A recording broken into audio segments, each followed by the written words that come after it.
வணக்கம் அன்பர்களே, நான் உங்கள் சயின்டிஃபிக் வேதிக் அஸ்ட்ராலஜர் அஸ்ட்ரோ ஆரஞ்சி பேசுகிறேன். நல்லது நினைப்போம், நல்லதே நடக்கும். தொடர்ந்து நம்மளுடைய சேனலில் பார்த்தீங்கன்னா வீடியோஸ் தொடர்ந்து பார்த்துட்ருப்பீங்கன்னு நம்புகிறேன். நம்மளுடைய ஜோதிட கருத்துக்கெல்லாம் பார்த்தீங்கன்னா அறிவியல் சார்ந்து சயின்டிஃபிக் வேதிக் அஸ்ட்ராலஜி முறையில் எந்தவித மூட நம்பிக்கைக்குள்ளே போகாமல் மிகைப்படுத்தாமல் உள்ளது உள்ளவாறு நம்ம பார்த்துட்ருக்கோம். எப்படி ஒரு கர்மா நம்மளுடைய வாழ்க்கையில் சம்பவங்களாக மாறுகிறதுங்கிறத நம்ம துல்லியமாக அந்த ஒளி தத்துவ அடிப்படையில் பார்த்துட்ருக்கோம்.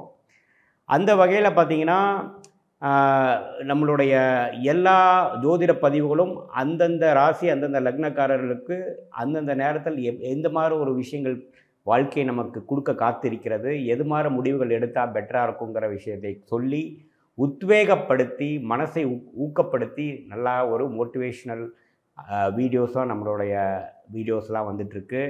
தொடர்ந்து நம்மளுடைய வீடியோஸ் பாருங்கள். புதுசாக நம்மளோட சேனலுக்கு ஃபஸ்ட் டைம் வரவங்க சப்ஸ்கிரைப் பண்ணுங்கள். ஸோ தட் தொடர்ந்து எங்களோட வீடியோஸ் உங்களுக்கு சேரும். அதே மாதிரி உங்கள் ஃப்ரெண்ட்ஸ் அண்ட் ரிலேட்டிவ்ஸ்க்கு ஷேர் பண்ணுங்கள், லைக் கொடுங்க. இந்த ஜோதிட வீடியோஸை பார்த்து உங்களுடைய வாழ்க்கையின் முடிவுகளை தக்கவாறு எடுத்து பலன் பெற வேண்டும் என்பதுதான் என்னுடைய வேண்டுகோள். இந்த வீடியோவில் நாம் துலாம் ராசிக்காரர்களுக்கு ஜனவரி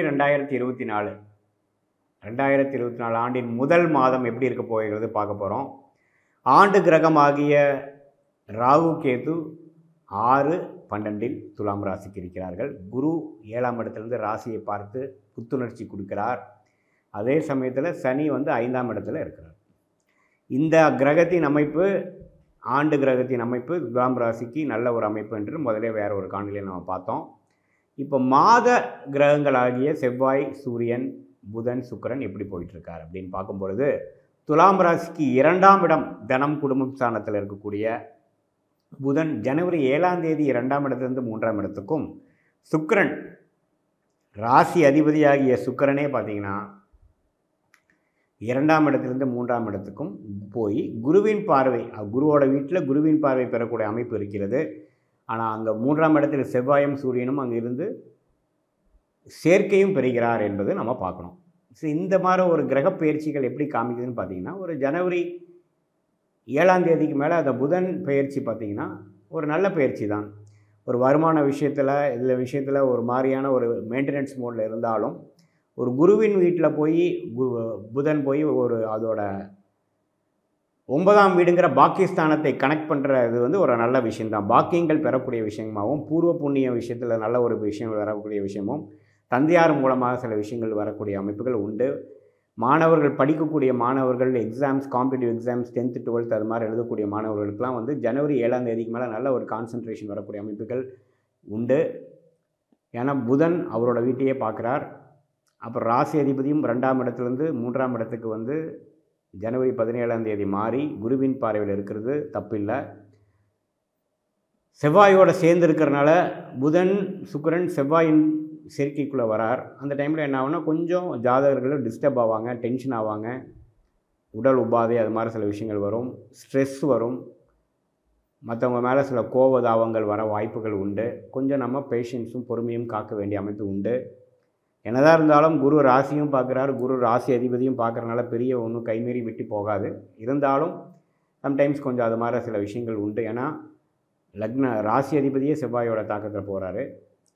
மற்றபடி பார்த்திங்கன்னா ஒரு இடம் மாற்றம், ஒரு சின்ன ட்ராவல்ஸ் கிடைக்கக்கூடிய விஷயங்கள், ஒரு பக்கத்து மாவட்டத்து வரைக்கும் போயிட்டு வர்றது, ஒரு சின்ன ஒரு ஹாலிடே போயிட்டு வரக்கூடிய அமைப்புகள்லாம் கொஞ்சம் இருக்குது. வேலையிலேருந்து ஒரு சின்ன ஒரு டிஸ்கனெக்ட், ஒரு பிரேக் எடுத்துக்கக்கூடிய விஷயங்கள் உண்டு.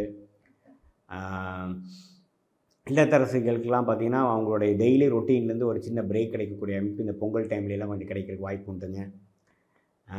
குரு 7ஆம் இடத்துலேருந்து ராசி பார்க்குறதுனால பொதுவாகவே கடந்த ஒரு மாதமாகவே கொஞ்சம் பரவாயில்லை.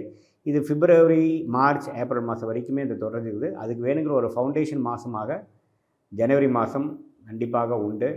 ஸோ துலாம் ராசிக்காரர்களுக்கு இந்த மாத கிரகத்தின் பயிற்சி ஒன்றும் பெரிய நெகட்டிவாக இல்லை.